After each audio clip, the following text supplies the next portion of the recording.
नेपाल जो कभी भारत के साथ टकराव के मूड में था, अब धीरे धीरे भारत के साथ अपने संबंध सुधारने की दिशा में आगे बढ़ रहा है।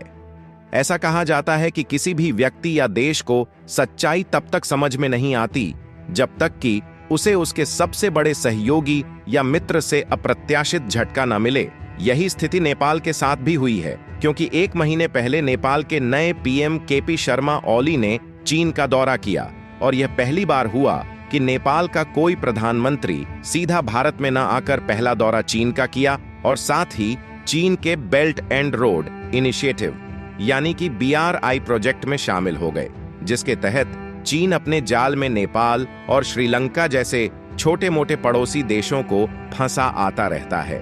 और चीन इस जाल में नेपाल को फंसाकर इनको लूटने की तैयारी में था। इसलिए BRI प्रोजेक्ट में नेपाल को शामिल किया।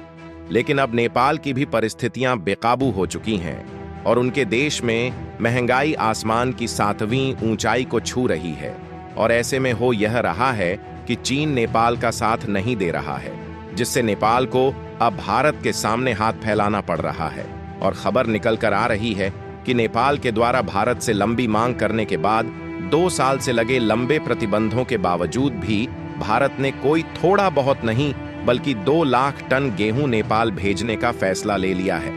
पूरी डेवलपमेंट क्या है इस वीडियो में समझते हैं, लेकिन चीन का चक्कर काटने के बाद नेपाल फिर भारत पहुंच चुका है। उसके लिए वीडियो को एक लाइक करके चैनल को सब्सक्राइब जरूर कर लीजिए, क्योंकि आपके लिए तो ये 1 सेकंड का काम है, लेकिन इससे हमारी काफी बड़ी मदद होती है।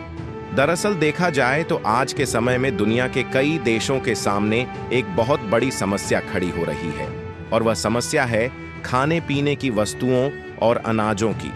दिन पर दिन बढ़ती तेजी के साथ महंगाई और इसी तेजी के साथ बढ़ती महंगाई के जाल में भारत का पड़ोसी देश नेपाल बहुत बुरी तरीके से फंस चुका है, क्योंकि नेपाल में खासकर खाने पीने की चीजों की महंगाई अपने चरम पर पहुंच चुकी है और नेपाल में महंगाई बढ़ने का सबसे बड़ा कारण है उनके देश में अनाजों की कमी हो गई है।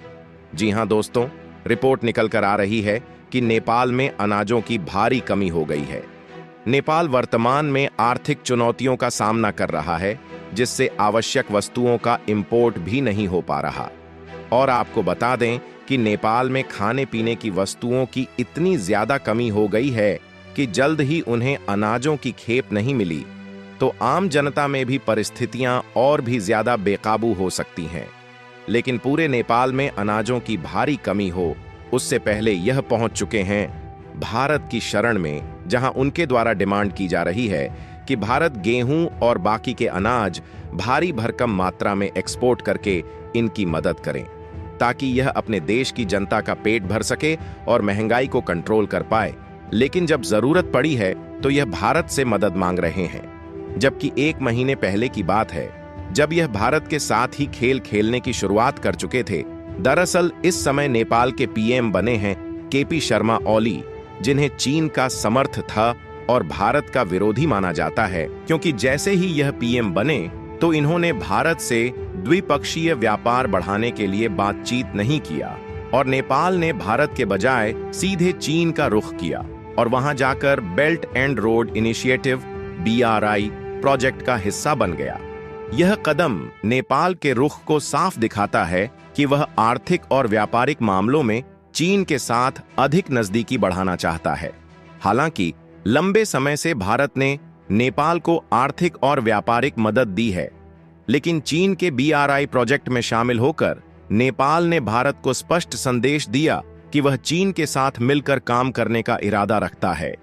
एशिया में चीन और भारत को 2 प्रमुख महाशक्तियों के रूप में देखा जाता है, लेकिन इनके दृष्टिकोण और रणनीतियों में बड़ा फर्क है कि चीन भारत से ज्यादा ऊंचाई वाली गद्दी पर इसलिए बैठा है क्योंकि इनका धंधा लूटने वाला है, लेकिन भारत का धंधा लूटने वाला नहीं है, बल्कि भारत ऐसा धंधा करता है जो कि सामने वाले के लिए कामगार भी साबित हो और वह देश भारत को भूल भी ना पाए, ताकि समय आने पर सामने वाला देश भी भारत की जरूरत बन सके। और चीन का BRI प्रोजेक्ट भी कुछ इसी लूटो वाले तरीके पर काम करता है, जिसके तहत चीन भारत के पड़ोसी देशों और बाकी के जितने भी छोटे मोटे देश हैं जो आर्थिक स्थिति के मामले में थोड़ा कमजोर हैं, और अपने देश में इंफ्रास्ट्रक्चर का विकास अपने बलबूते नहीं कर सकते। उनको चीन अपने कंट्रोल में लेने के लिए झूठे फरे सपने दिखाता है। कहता है कि तुम्हारे देश में बंदरगाह का विकास करेंगे, हाईवे बनाएंगे और जिन नदियों में पुल नहीं है वहां पर सपनों का पुल बनाएंगे। लेकिन असल में देखा जाए तो सपनों का पुल बन पाए या ना बन पाए, लेकिन चीन इसी बहाने सामने वाले देश को बहुत ही अधिक ब्याज पर कर्ज के दलदल में फंसा देता है। वैसे तो चीन ने इस तरीके जाल में कई देशों को फंसाया है, लेकिन इसके लिए नेपाल भी एक बहुत बड़ा एग्जाम्पल है, जो कि सबसे पहली बार चीन के इस जाल में साल 2016 में फंसा। दरअसल उस समय चीन ने नेपाल को सपना दिखाया कि तुम्हारी राजधानी को चीन की राजधानी से जोड़ देंगे और ऐसा एयरपोर्ट बनाएंगे जो डायरेक्ट नेपाल से उड़ान भरेगा तो चीन में उतरेगा। यहां तक कि चीन ने यह भी सपना नेपाल को दिखाया कि पहाड़ों के रास्ते पटरियां बिछाकर ट्रेन दौड़ आएंगे, जिससे नेपाल की आर्थिक स्थिति मजबूत होगी और नेपाल अपने व्यापार को भी दुनिया के अलग अलग देशों में बढ़ा पाएगा। और इन्हीं सबका लालच देकर हाई इंटरेस्ट पर चीन ने नेपाल को दे दिया